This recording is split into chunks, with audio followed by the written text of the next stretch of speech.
Many people think poverty is just a lack of money, but in reality, it stems from thought patterns that destroy your chances of growth. It's not the crisis, the government, your family, or your degree that determines where your life will go. It's the way you think, choose, and act every day. Wealth doesn't begin in your pocket. It begins first in your mind. Every habit you maintain makes or breaks your future. If you're facing money problems today, it doesn't mean you were born to lose, but rather that you haven't yet changed the patterns that hold you back. And here's the truth. It's never too late. All it takes is a firm choice to start changing your course. Discipline, constant learning, and focused action break any cycle of failure. Success doesn't come from luck or chance. It's the inevitable result of practicing the right habits repeatedly and persistently. It's not the amount of your salary that defines your prosperity, but how you manage it. This is the illusion that needs to be shattered. If you can't take care of 100, you won't know how to take care of 1,000, 10,000, or even 1,000,000. Money doesn't transform anyone. It only enhances what a person already is. Those who are messy become messier on a grand scale. Those who are disciplined become increasingly prosperous. The Stoics already understood this. True freedom only arises when you learn to master your impulses, see reality without deception, and make sound decisions. That's what you'll learn here, the habits that keep anyone trapped in poverty and how to eradicate them from your life for good. If this topic resonates with you, write in the comments, "Today I choose to prosper." Every change begins with a decision, and yours can be now. Before we go any further, I just ask that you like and subscribe to the channel. This way more people will receive this content. Now let's begin. Habit 1. Spending more than you earn. This is the habit that keeps you most trapped in poverty, and the scariest part is that you often don't even realize you're repeating it. As soon as the money arrives, it's already set for its destination.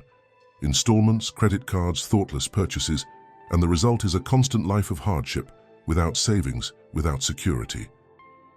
In this situation, all it takes is one unexpected event for the whole castle to collapse.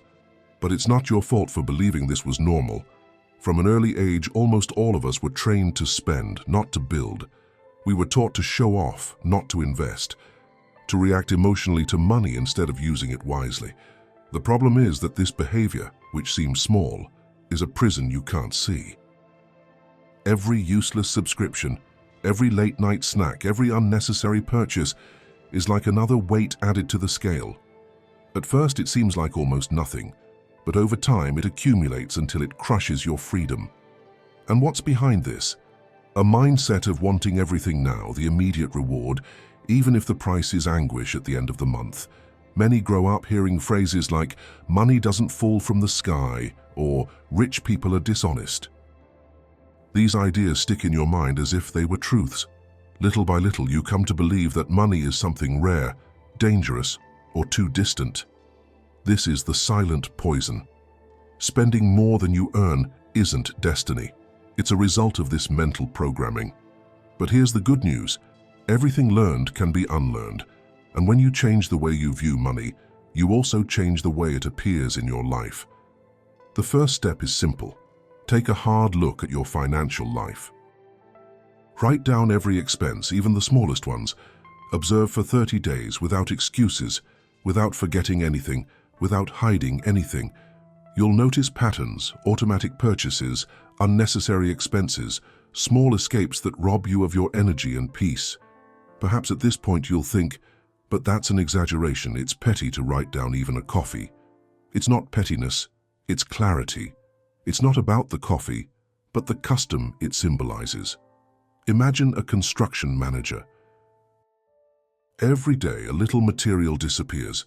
A box of flooring here, a few bags of cement there. Would you ignore it because it seems insignificant? Or would you demand explanations so as not to see the entire project go to waste? Your financial life works exactly like that. Every detail makes a difference. What seems minimal one day at the end of the year can be the line between staying where you are or growing. It's in this awareness that change begins. And changing is choosing a different way. It's postponing the desire. It's saying no today, not because you can't, but because you've chosen something greater. Every time you save, even a little, you send yourself a powerful message. My future is worth more than my impulse now. And this message, repeated daily, transforms who you are. Because taking care of your money at its core is learning to take care of yourself. It's about having self-control, discipline, and self-respect. Think about it. The problem isn't how much you earn, but how you use it.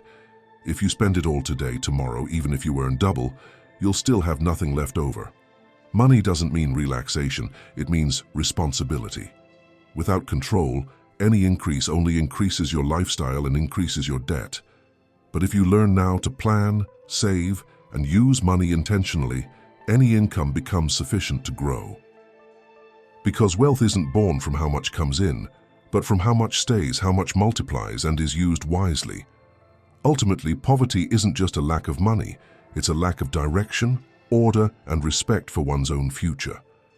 The first step to turning things around is to eliminate this destructive habit, spending more than you earn. When you choose to live below your means, you stop being a slave to the present and become an architect of the future. Habit 2. Procrastinating what is important. Procrastination is a silent thief. It not only delays your tasks, but also destroys your confidence, weakens your discipline, and steals the best years of your life. It makes you believe you're just waiting for the right moment, but in reality, you're avoiding the effort, risk, and discomfort that are part of any growth. It's an illusion of control, when what you're really doing is giving it away. Every time you postpone a decision, you waste time, energy, and opportunity.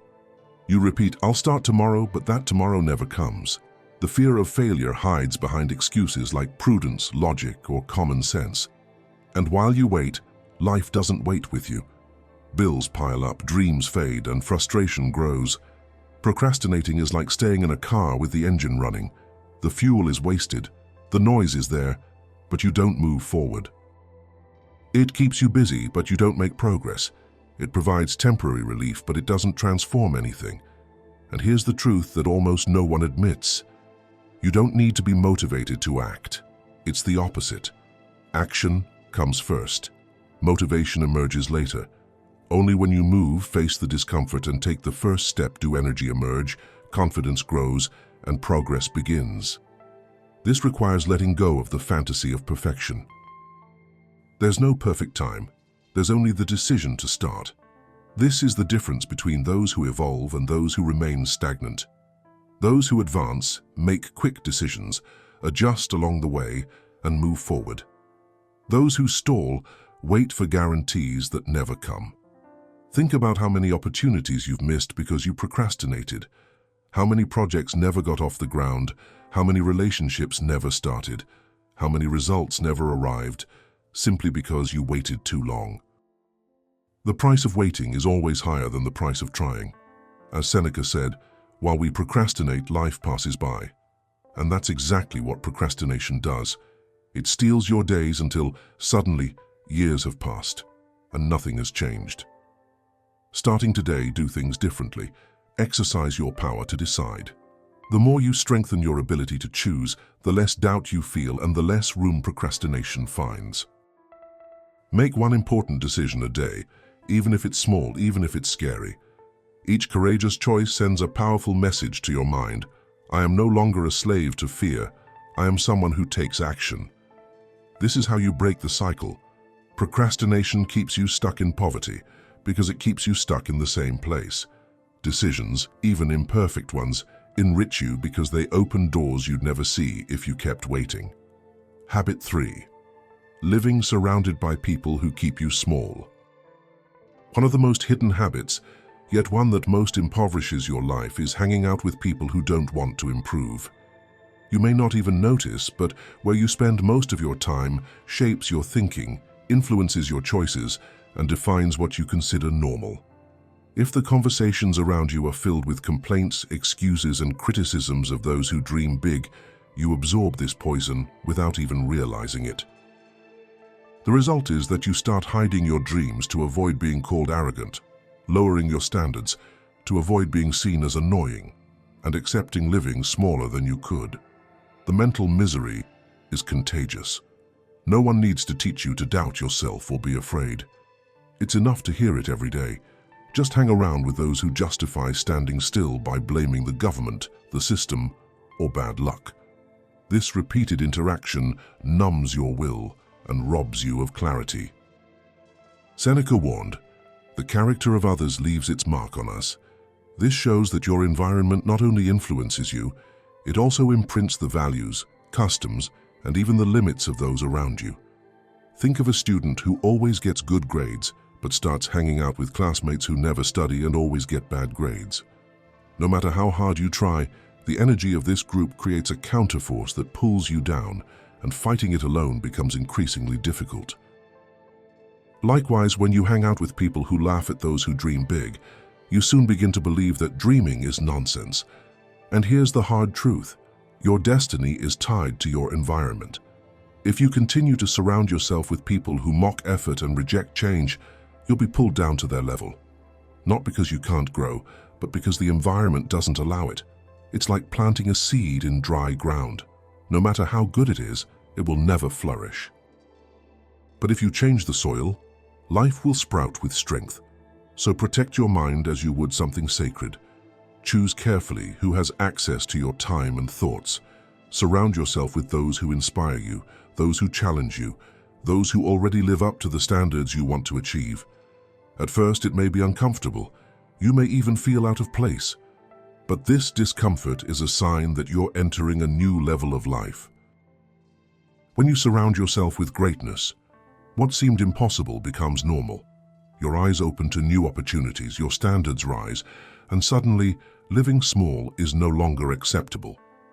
The right environment doesn't guarantee victory, but the wrong environment guarantees failure. This is the decision before you. Remain trapped in bonds that diminish you, or create a circle that strengthens you. And if you now feel like there's no one to inspire you, don't despair. Start by surrounding yourself with ideas. Read good books, listen to voices that expand your vision, consume content that challenges you. Solitude for a while is a small price to pay compared to the cost of living tied to someone who never gets anywhere. In the end, the man who protects his mind is actually protecting his own future. And this man will never be poor because he has already decided not to live below his means. Habit 4. Acting in desperation. Many people think that being quick equals being effective, but there's a huge gap between making clear decisions quickly and acting on impulse. When you're driven by fear of missing out, anger, or anxiety, you almost always make costly decisions. It could be a chance to make money, a fight at home, at work, or in any relationship. Blind haste leads to choices that lead to regret. Desperation is like an uncontrolled fire. It seems to give off heat in the moment, but soon leaves only ashes. Those who live in this cycle build nothing solid because they are always reacting instead of acting consciously.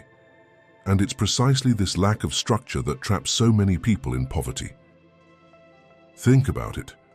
How many times has someone spent more than they could afford just to avoid missing an opportunity? How many times has someone said harsh words that ended up destroying a relationship just to ease the emotional turmoil of the moment?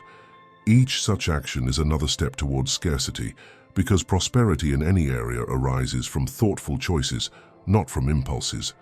The opposite of despair isn't being slow, it's being lucid.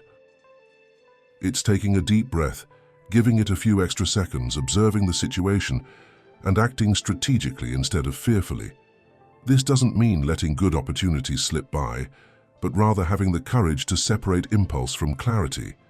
The Stoics already taught, it's not the event itself that hurts us, but how we react to it, and a desperate reaction is always an internal enemy disguised as haste. Those who learn to pause, analyze, and think before choosing achieve something rare: self-mastery.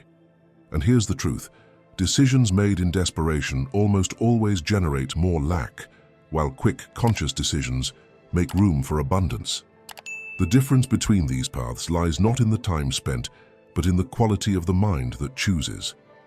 Starting today, hold back your haste, control your excitement, and choose clearly. Because every decision made in desperation costs dearly, but every lucid decision increases your freedom. Habit 5. Living without clear goals. The absence of goals is one of the most dangerous habits that keeps a person trapped in poverty. Living without direction is like climbing into a rudderless boat and letting the sea decide where you'll go. You move, but you don't get anywhere, and in the end, the current carries your life far from your dreams. No matter how hard you work or how talented you are, if you don't have clearly defined goals, your energy dissipates and the result is only exhaustion. Those without goals spend their days paying off debts, facing problems, and accepting other people's opinions, always reacting, never creating anything solid.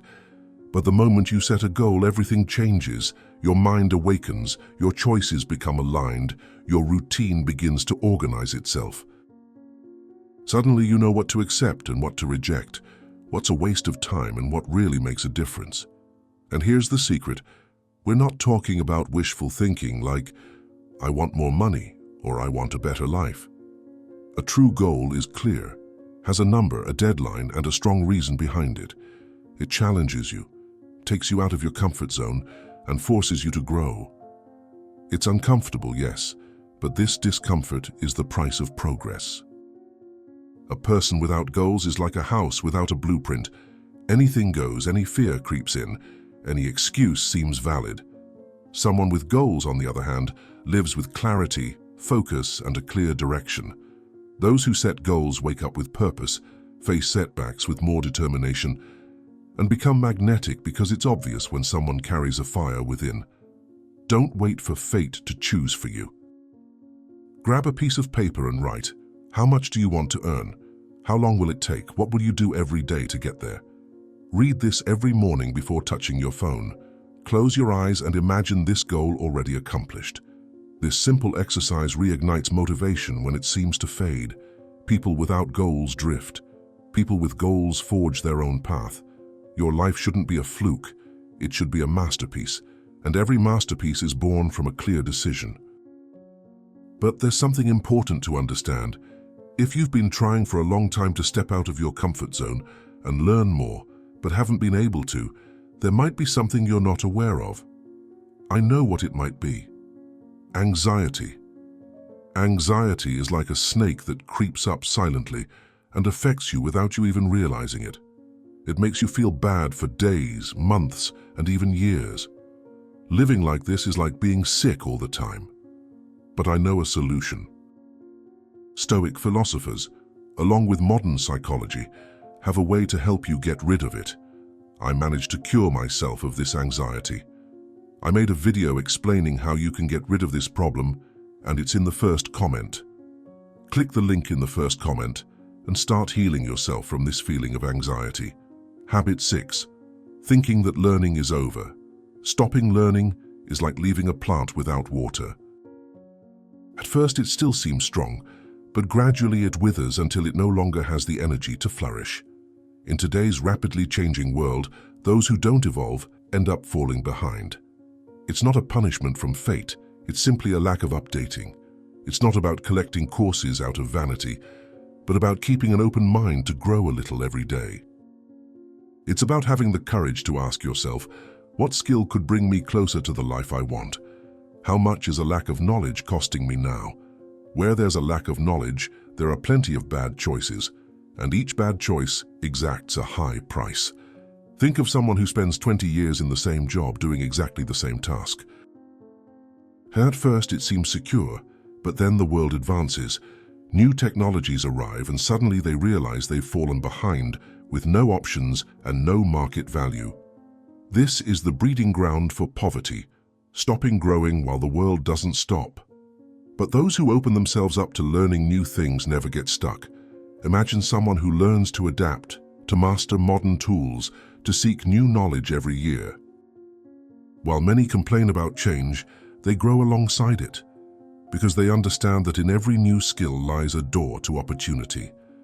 Poverty doesn't always stem from a lack of resources. Often, it stems from a lack of capabilities.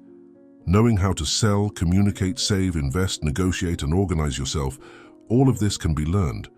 What separates you from these skills isn't luck or age, but the habit of turning off curiosity and turning on distraction.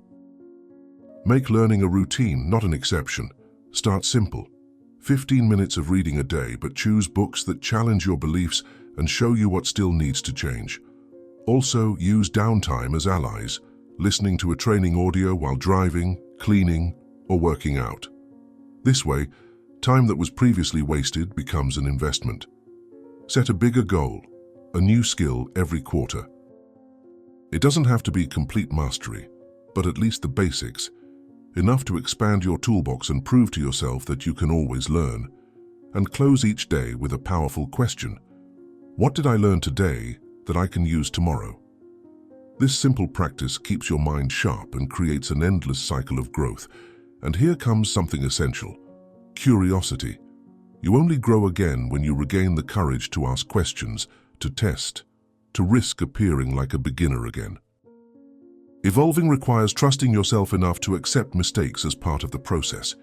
Those who don't make mistakes don't learn. Those who don't take risks don't move forward. Curiosity is the flame that transforms the fear of failure into a desire to discover. And it is this flame that paves the way out of scarcity. More than money, learning delivers something greater. Each new skill boosts your self-esteem. You prove to yourself that you are capable. Your presence becomes important. Doors open. People notice. Learning is the most direct way to become someone impossible to ignore. Ignorance takes time, energy, and years. Learning restores control. It's the key that transforms wasted effort into real progress. If you want a richer life, start by enriching your mind, because everything that grows within you sooner or later begins to grow outside of you as well. Habit 7. Always think small. One of the most dangerous habits that keeps many people trapped in poverty is living with small thoughts. At first glance, it may seem like prudence, logic, or even humility, but deep down, it's nothing more than disguised fear. Thinking small doesn't mean you don't dream, but rather that you limit your dreams to what you believe fits within your current situation. You convince yourself that everything is fine, that at least you have a job, that you're better than others. But this way of thinking kills ambition, closes paths, and extinguishes the fire that could take you further. It's like living inside an invisible prison in your own mind. You don't need others to put up barriers, because you repeat these phrases every day. This isn't for me, it's too big, I couldn't do it. Little by little, this internal dialogue becomes reality. Your life never outgrows the vision you allow yourself. Imagine a child growing up watching their father lose himself in alcohol. They may believe their destiny is already set, that there's no way out. But that's thinking small, accepting that the past dictates the future. The truth is, anyone can decide to break the cycle and imagine something bigger. It's not about fantasizing or wishing for the impossible, but about giving yourself permission to dream of something grander, more challenging, and more rewarding. The mind always seeks to act in line with what it believes is possible. If you think you're small, you act small. If you dare to think big, you begin to behave according to this new standard. Never forget, thoughts are not neutral, they are orders. When you say I can't, your body obeys by remaining still. When you affirm maybe I can, your focus shifts, your energy grows, and your choices expand. Thinking big isn't arrogance, it's respect for your own potential. The Stoics already knew this. For them, every human being is born to evolve, grow, and contribute.